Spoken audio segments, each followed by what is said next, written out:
Pada materi kali ini kita akan membahas tentang gametogenesis pada tumbuhan. Gametogenesis pada tumbuhan sebenarnya hanya terjadi pada tumbuhan tingkat tinggi, lebih tepatnya pada tumbuhan berbunga tertutup atau Angiospermae. Gametogenesis pada tumbuhan dibedakan menjadi mikrosporogenesis dan juga megasporogenesis.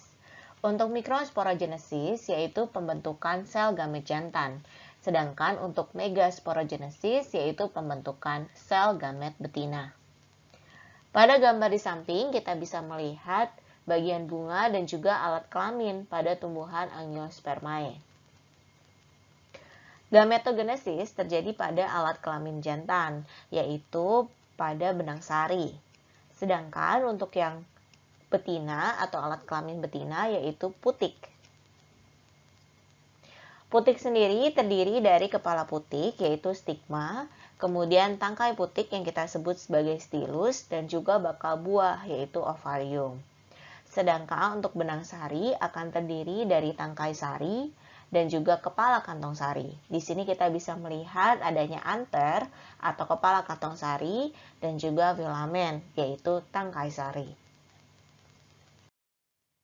Pertama-tama mari kita bahas terlebih dahulu tentang mikrosporogenesis. Mikrosporogenesis adalah proses pembentukan mikrospora atau serbuk sari atau kita bisa juga menyebutnya sebagai polen. Proses ini terjadi pada anter atau kepala kantong sari. Tahapan-tahapannya adalah yang pertama, sel induk mikrospora yaitu mikrosporosit memiliki kromosom diploid atau 2N akan mengalami meiosis 1. Kemudian dilanjutkan dengan meiosis 2. Tahapan ini akan menghasilkan 4 sel mikrospora dengan kromosom yang haploid. Mikrospora berkembang menjadi butir serbuk sari atau polen dengan kromosom haploid. Inti sel pada polen akan mengalami pembelahan karyokinesis 1, membentuk nukleus generatif dan juga nukleus vegetatif.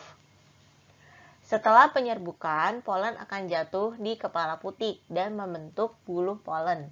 Nukleus generatif kemudian akan mengalami pembelahan karyokinesis yang kedua, membentuk nukleus sperma 1 dan juga nukleus sperma 2. Pada tahap ini terbentuk gamet jantan yang memiliki 3 nukleus, yaitu nukleus sperma 1, nukleus sperma 2, dan juga nukleus vegetatif.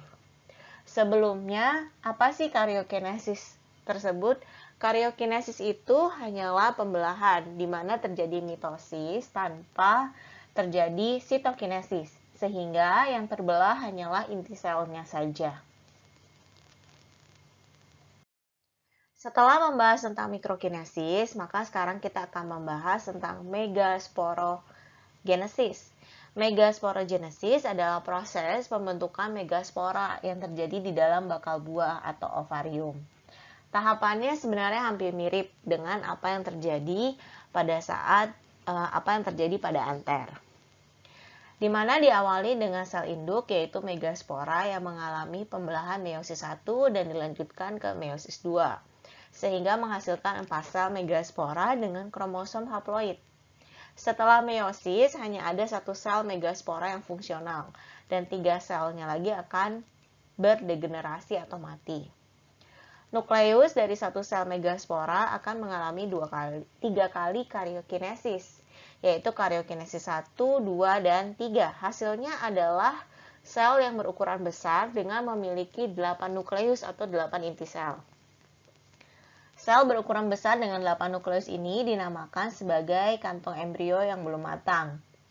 8 nukleus itu adalah 1 inti sel yang kita sebut sebagai ovum, 2 inti sel yang akan disebut sebagai sinergit, 2 inti sel yang akan disebut sebagai nukleus polar, dan juga 3 inti yang akan disebut sebagai antipoda.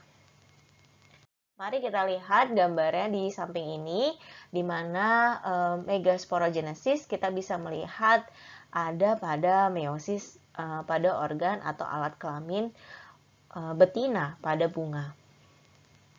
Di sini kita bisa melihat bahwa megasporongium akan mengalami meiosis, kemudian hanya ada 1 sel yang bersifat fungsional. Kemudian sel tersebut akan mengalami karyokinesis 3 kali. Di sini adalah tadi yaitu kantong embrio yang berisi 8 nukleus. Pada gambar ini kita juga bisa melihat siklus hidup yang terjadi pada Angiospermae, di mana untuk gambar yang ini akan menjelaskan tentang mikrospora. Kemudian di sini adalah megasporogenesis, dan ini adalah bagaimana ketika bunga atau Angiospermae mengalami fertilisasi, yaitu ketika polen jatuh ke kepala putik. Perbandingan antara mikrosporogenesis dan makrosporogenesis atau megasporogenesis adalah yang pertama lokasi.